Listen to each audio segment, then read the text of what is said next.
Today we're here doing the 5 core poses of yoga. If you can do these 5 core poses, you can do some yoga. Join me. I'm Nora Day. Pose number 1. If you've heard anything of yoga, you've heard downward facing dog. So let's do our downward facing dog. I'm here on my Yogi Nora mat, so I have guidelines and I know exactly where to put my hands and my feet. So in downward facing dog, I have lines at the top of the mat. You can pick which line you want to be on. I like to make sure that my fingers are straight ahead. I can see that I'm on equal length on each side of the line.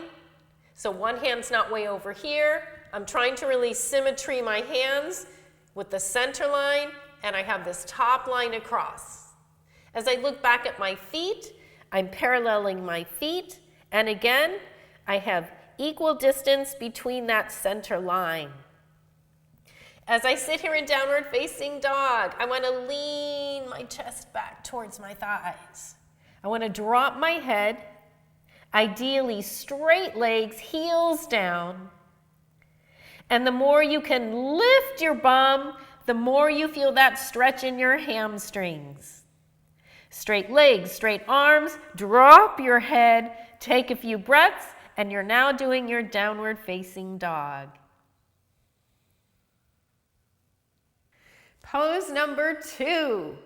Pose number 2 is Warrior 1. Warrior 1 is a neutral pose. On the mat, I really want to be on this guideline. Front toes face straight ahead right on the line.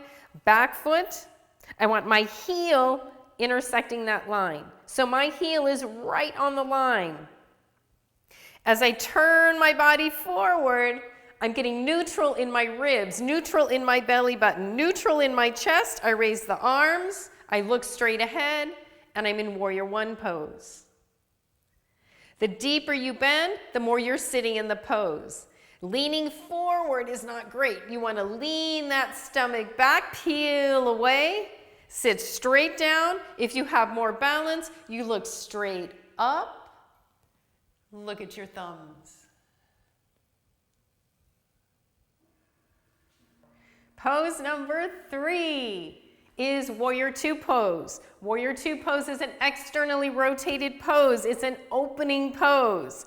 I use my guideline again. My front toes face straight ahead right on the line. This time my back foot is intersecting the line on my inner arch. So I really want that inner arch right through the line. This time, instead of looking forward, you want to open the body. As I open my inner thigh, as I bring my chest straight down, straight in the center point, open the collarbone, open the chest, open your arms. Everything is open, open, open. To finalize this pose, look over your front hand. Try not to turn the body to look at the hand. You want to stay open in the body.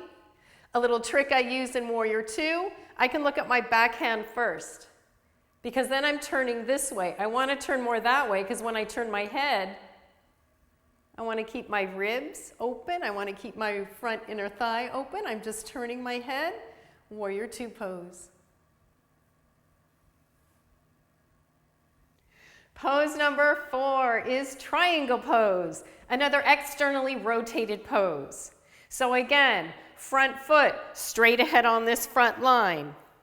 Back foot, line is intersecting my inner arch, okay? As I'm here standing, I still want that opening of the body, opening of that front inner thigh, open your arms. Keeping both legs straight in this pose. You hinge from your front hip joint. Take a little hinge. Reach the front arm down. Some of you reach to your knees, some to your shin, some to your ankle. Some might even hook your front big toe with your front 2 fingers, index finger and middle finger. Once you look up, you're in the full pose. Both legs straight, grounding, rooting through your feet. Open up that chest. Turn your head to look up. If it's too much on your neck, you can still look down. And again, this is a beautiful triangle pose, straight legs, grounding through your legs, opening through your chest, opening your arms apart from each other.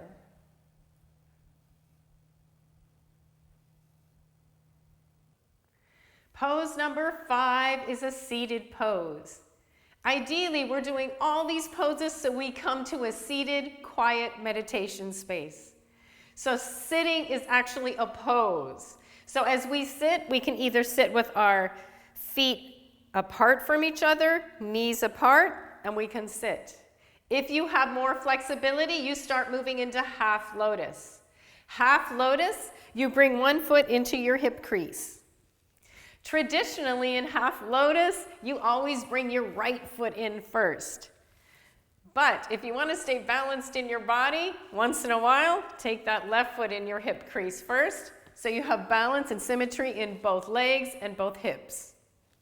This is another seated position, is your half lotus. If you have more flexibility, you come into full lotus, both feet into both hip creases.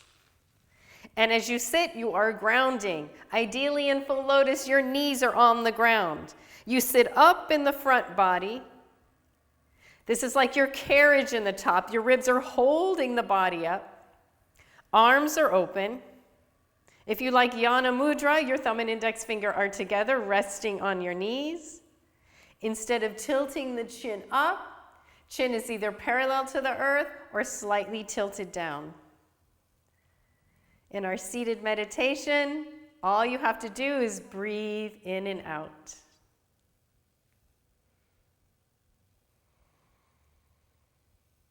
Practice these 5 core yoga poses with me, and you'll be doing yoga in no time. See you later.